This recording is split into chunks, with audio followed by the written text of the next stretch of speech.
Good day to all. 2025 is about to finish. Now we are heading to 2026. So how this year going to be? We saw in 2025, since last 1 year for 16 months almost, market went down, then slowly and gradually came up. Now we are at the junction where the market had not crossed the all-time high, but it's almost near to that only. So how this 2026 is going to be? Which are the key investment options you should select? Where is the possibilities to maximize your return? So on all these things we will discuss now, and I will try to give you insight of some of the key sectors which you can pick, you can choose, you can do little bit of your analysis and try to invest in that so you can maximize your return. We saw in 2025 many sectors, in spite of a sloppy market index, in pockets some shares has really done well. बहुत सारे ऐसे shares भी हैं जो अपने all time लो पे हैं. तो it's a mix bag kind of thing, and इस सिनेरियो सिचुएशन में डेफिनेटली आपको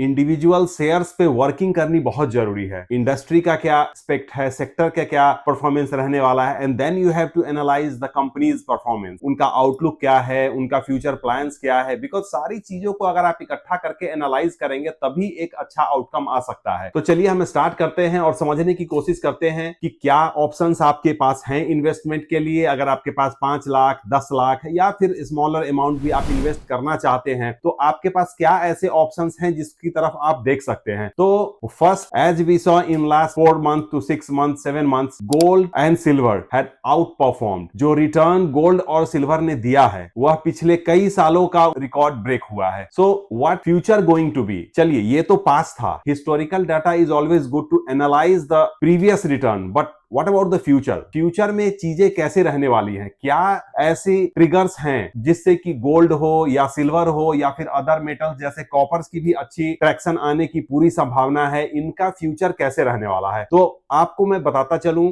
gold is used by the different governments to as a reserve. तो इस वजह से हमने देखा है कि गोल्ड में ट्रिगर आया है, और इन बिटवीन जो यूजेस होते हैं jewelleries and all those things वो तो है ही, बट मेजर ट्रैक्शन का reason volatility in the economy of big players, और कुछ ऐसे कंट्रीज थे जिन्होंने बहुत ही हाई लेवल पे अपना रिजर्व बढ़ाया है. साथ ही सिल्वर के भी प्राइस बढ़े हैं, और अभी जैसा रिव्यू या फिर जैसा न्यूज आ रहा है कि इन फ्यूचर में कॉपर भी पीछे नहीं रहने वाला है. तो अगर आप किसी भी तरीके का इन्वेस्टमेंट सिल्वर में, गोल्ड में, कॉपर में अगर प्लान कर रहे हैं तो अगले साल की ही बात नहीं, अगले 2 साल 3 साल 4 साल में भी इसकी साइन कम नहीं होने वाली है. अगर हम सिल्वर की बात करें तो अभी हम ई व्हीकल्स की बात करते हैं, या फिर आप सेमीकंडक्टर की बात करते हैं, चिप की. तो इन सब चीजों में भी, और प्लस काफी सारे ऐसे इंडस्ट्रियल यूजेज हैं जो सिल्वर का भी बढ़ गया है और कॉपर का भी बढ़ गया है. तो जिसकी वजह से, और प्रोडक्शन थोड़ा सा लोअर साइड पे चल रहा है, तो जिस वजह से अगले 2 3 4 सालों में अगर हम ओवरऑल बात करें तो इनकी डिमांड रहने ही वाली है. अगर हम इकोनॉमिकल वॉलेटिलिटी की भी बात करें तो जैसा हम देख रहे हैं बहुत से कंट्रीज से यूएस का भी टैरिफ सेटल नहीं हुआ है. It's still under discussion. इसके अलावा एक दूसरा बहुत की फैक्टर है कि बहुत सारे ऐसे बिग प्लेयर्स हैं, बिग कंट्रीज हैं जो कि अपना ट्रेड अपनी करेंसी में करने की प्लान कर रहे हैं. जैसे अगर हम इंडिया की ही बात करें तो बहुत से कंट्रीज जैसे यूएस हो गया, चाइना हो गया, आपका जापान, कोरिया, मिडिल ईस्ट में बहुत से कंट्री है जैसे ईरान हो गया. तो बहुत सारे ऐसे कंट्रीज हैं जिनसे ये ट्रेड सेटलमेंट अपने रुपीज और प्लस वहां की जो लोकल करेंसी है उसमें करने पे फोकस किया जा रहा है. बहुतों से तो एग्रीमेंट हो भी गया है. तो सेम वे बहुत सी ऐसी कंट्री है, ब्राजील हो गया, South Africa, China, Russia, they all are trying to settle their business transactions in their own currency. जिस वजह से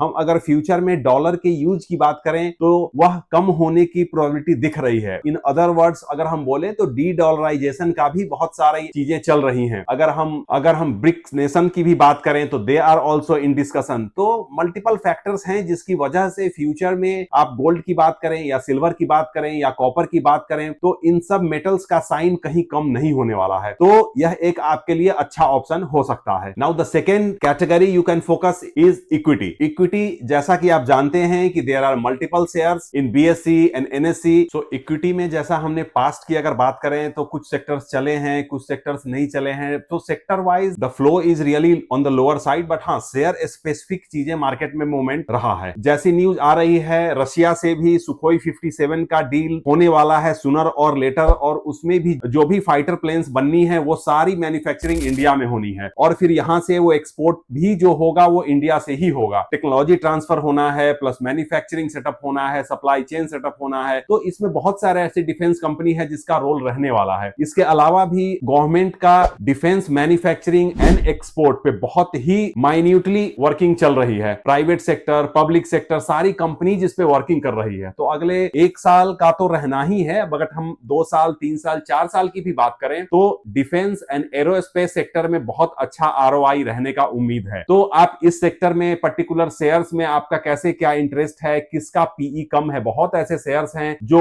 ओवर वैल्यूड हो चुके हैं। तो यह भी आपको एनालाइज बहुत जरूरी है करना कि आप ऐसे शेयर्स को ले जो फेयर वैल्यू पे मिल रहा है, जिसकी ग्रोथ अभी इंटैक्ट है, आगे भी ग्रोथ होनी है, वर्क ऑर्डर भी उनके पास हो, work order to revenue conversion जो टाइम है वह भी आपको बहुत अच्छे से चेक करना पड़ेगा, सो दैट कि जो भी उनका रिवेन्यू जनरेट हो रहा है, परफॉर्मेंस हो रहा है, वो कल को रिफ्लेक्ट आपके रिटर्न पे रहे। इसके अलावा सेमीकंडक्टर सेक्टर भी काफी बूम पे चल रहा है। बहुत सारी ऐसी कंपनीज हैं जिन्होंने मैन्युफैक्चरिंग स्टार्ट की है, अभी इनिशियल स्टेज में है। तो आप यह रख सकते हैं कि 2026 थोड़ा स्लोअर रहे, बट 27, 28 जैसे जैसे आप आगे जाएंगे इस सेक्टर से भी बहुत सारी उम्मीदें हैं। इसके अलावा आपका इलेक्ट्रिक व्हीकल्स में हम देख रहे हैं किस तरीके से सेल्स बढ़ रही हैं, डिफरेंट कंपनीज नए मॉडल्स लॉन्च कर रहे हैं, तो इसका भी ट्रैक्शन बहुत अच्छा रहने की उम्मीद है। Next is renewable energy and power sector. यहां पे भी हम देख रहे हैं जैसे जैसे पावर कंजम्पशन बढ़ रहा है, पॉपुलेशन बढ़ने की से कंजम्पशन बढ़ रहा है, फिर इलेक्ट्रिक व्हीकल्स के लिए अलग से पावर कंजम्पशन चाहिए। तो इन सब चीजों को देखते हुए इस सेक्टर में भी आपका रिन्यूएबल में आपका विंड हो या सोलर हो या हाइड्रो हो, तो इन सब चीजों पे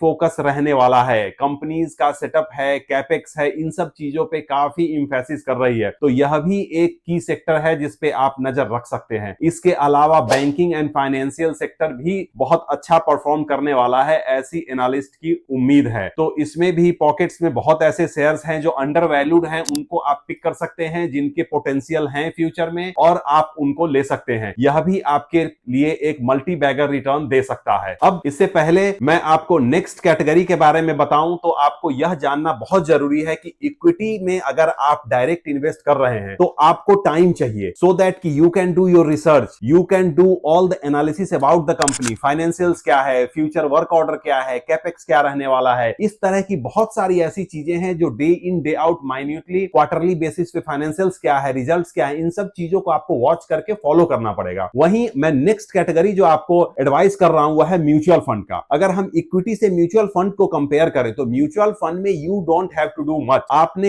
एक अच्छा सा थीम लेना है और you have to invest, rest everything will get done by the fund manager. तो ये आपके लिए लेस हेडेक एंड हैसल है कंपेयर टू इक्विटी। अगर आप कहीं वर्किंग हैं, आप जॉब है, आपके पास टाइम नहीं है अपना रिसर्च करने का, इनसाइट देखने का, आउटलुक कंपनी का देखने का, तो mutual fund is the best option for you. आप म्यूचुअल फंड में इन्वेस्ट करके and then you can relax, rest all the hassle आपके फंड मैनेजर हैं वो लेंगे। बट यहां पे आप कौन सा सेक्टोरल म्यूचुअल फंड लेते हैं, आप मिड कैप का लेते हैं, थीम क्या रहता है आपका, इस चीज का एनालिसिस करना बहुत जरूरी है। Unless until you will not analyse this, may be आप गलत जगह पे आपने इन्वेस्ट कर दिया है। तो अभी करंट सिनारियो के हिसाब से अगर मैं थीम की बात करूं तो consumption theme and specially discretionary products, इसमें ऐसे चीजें आती हैं जो every day in day out, seasonal चीजें या फिर जो एक मंथली चीजें होती हैं वो यूज में रहती ही रहती हैं। जैसे आपका एयरलाइंस हो गया या रेल टिकट हो गया, इसमें किसी चीजों का बहुत ज्यादा इंपैक्ट नहीं पड़ता है। लोगों को जो ट्रेवल करना है या बिजनेस से रिलेटेड है, हॉलीडे से रिलेटेड है, वो यूज करेंगे ही करेंगे। सेम वे अगर ज्वेलरी की बात करें या डे टू डे कंजम्पशन से रिलेटेड चीजों की बात करें, तो अगर शादी का फंक्शन है तो शादी का सीजन है तो लोगों ने गोल्ड खरीदना ही है। तो इसी तरीके से आपका QSR क्विक सर्विस रेस्टोरेंट्स की हो गई या फिर आपका जोमेटो हो गया, इस सब तरीके से बहुत सारी ऐसी कंपनीज हैं जिनका consumption day to day basis पे होता ही होता है। तो आप अगर कंजम्पशन थीम का म्यूचुअल फंड लेते हैं तो ऐसे ही 15 से 20-30 कंपनीज का सेट आपके पास रहेगा जो आपके फंड मैनेजर ट्रैक करेंगे, कब लेना है, कब सेल करना है। गर्मी आ गई है तो एसी की सेल बढ़ जाएगी, समर आई है तो हीटर का सेल बढ़ेगा। इसी तरीके से बहुत सारी चीजें होती हैं, किस सेक्टर में कितना लेना है, कैसे लेना है, वह सारा आपका फंड मैनेजर एनालाइज करके and then they will invest in that. इसके अलावा बैंकिंग एंड फाइनेंस सेक्टर में भी आप देख सकते हैं, अभी मैन्युफैक्चरिंग सेक्टर में भी जैसे गवर्नमेंट का फोकस है कि अभी बहुत से तरीके का इंसेंटिव देना है, प्रोडक्शन रिलेटेड इंसेंटिव इंसेंटिव देना है, तो इन सब चीजों से मैन्युफैक्चरिंग पे भी फोकस है, तो उसके भी थीमेटिक आप ले सकते हैं। इसके अलावा मिड कैप हो गया, फ्लेक्सी कैप जहां पे सारे तरीके के शेयर्स होते हैं, तो इन सब चीजों पे भी आप फोकस करके देख के ले सकते हैं। As you know, mutual fund में कोई फंड बैरियर होता नहीं है, आप 100 रुपए 500 रुपए से भी स्टार्ट कर सकते हैं। But suppose if you have a fund, then you can take a lump sum, तो आप एक बार इन्वेस्ट करके and then you can time to time monitor your return. Now the next category you have is corporate bond. अभी तक जितने भी मैंने आपको कैटेगरीज बताई हैं, वो चाहे मेटल, गोल्ड, सिल्वर हो, या फिर इक्विटी हो, या फिर म्यूचुअल फंड हो, यहां पे आपके पास रिस्क रहता है। रिटर्न क्या आएगी उसकी भी सियोरिटी नहीं है। ओके, पास्ट में क्या रिटर्न है, you have all the data, but past का रिटर्न फ्यूचर की कोई गारंटी नहीं देता है। सो आपके पास ऑलवेज रिस्क है कि आपका रिटर्न क्या रहने वाला है। You will stay in dilemma, return कितना आने वाला है। बट अगर मैं कॉर्पोरेट बॉन्ड की बात करूं, तो यहां पे आपके डिफरेंट कैटेगरीज के डिफरेंट बॉन्ड्स, रेटिंग के बॉन्ड्स हैं, डिफरेंट रेटिंग के बॉन्ड्स हैं। आपका ए प्लस है, ट्रिपल ए बॉन्ड्स है, बी बॉन्ड्स है, and depending on your risk appetite आप बॉन्ड ले सकते हैं। और रिटर्न की बात करूं तो आपका 8.5%, 9.5%, 10, 11, 12, हर तरीके के रिटर्न्स अवेलेबल हैं। Depending on your risk appetite आप वह बॉन्ड ले सकते हैं, and then you will get a assured return. Pay out की अगर बात करूं बॉन्ड्स में, तो यहां पे भी आपके पास ऑप्शन है। आप मंथली पे आउट चाहते हैं, आप क्वार्टरली पे आउट चाहते हैं, या फिर आप एनुअल पे आउट चाहते हैं। Accordingly you can select your corporate bond and your return will hit your bank accordingly. अगर आप मंथली चुनते हैं, तो suppose you have a date of 15th, every 15 आपके पास आपका रिटर्न आ जाएगा। फॉर एग्जाम्पल, मान लीजिए आप 10 लाख का कॉर्पोरेट बॉन्ड लेते हैं और आपने 12% का रिटर्न वाला बॉन्ड आपने चुना है, तो आपका साल का 1,20,000 कहीं नहीं गया है। अगर हम उसको मंथली ब्रेकअप लें तो लगभग 10,000 रुपए होते हैं। तो हर महीने आपका 15 तारीख को 10,000 आपके अकाउंट में आ जाएगा, and then again you can reinvest that if you don't need, and then you can again try to get return on that. तो इस तरीके से आप कॉर्पोरेट बॉन्ड को भी यूज कर सकते हैं, जहां की आपको रिस्क फ्री रिटर्न मिलेगा। एक डिस्क्लेमर ये भी मैं देता चलूं कि कॉर्पोरेट बॉन्ड रिस्क फ्री है, बट 100% रिस्क फ्री नहीं कह सकते हैं, because in some cases in the past हमने देखा है कि पीएनबी बैंक के साथ भी फ्रॉड हो सकता है। तो इन सम रेयर और एक्सेप्शनल केसेस चीजें हो सकती हैं, but on an average it's a very risk free product, तो आप उसको पिक कर सकते हैं। Now the fifth category and the last category is ETF, exchange traded fund. यहां पे भी आप इन्वेस्ट करके एक ऑन एन एवरेज अच्छे रिटर्न की एक्सपेक्टेशन रख सकते हैं। ईटीएफ भी मैं अगर बताऊं तो इसमें बहुत ज्यादा आपको टाइम देने, रिसर्च करने, एनालिसिस करने, फाइनेंशियल देखने, इन सब चीजों की कोई जरूरत नहीं होती है। ETF as name suggest exchange traded fund, इसमें आपको या मिड कैप में लेना हो, आपको गोल्ड का ETF लेना हो, या आपको निफ्टी का ETF लेना हो, आपको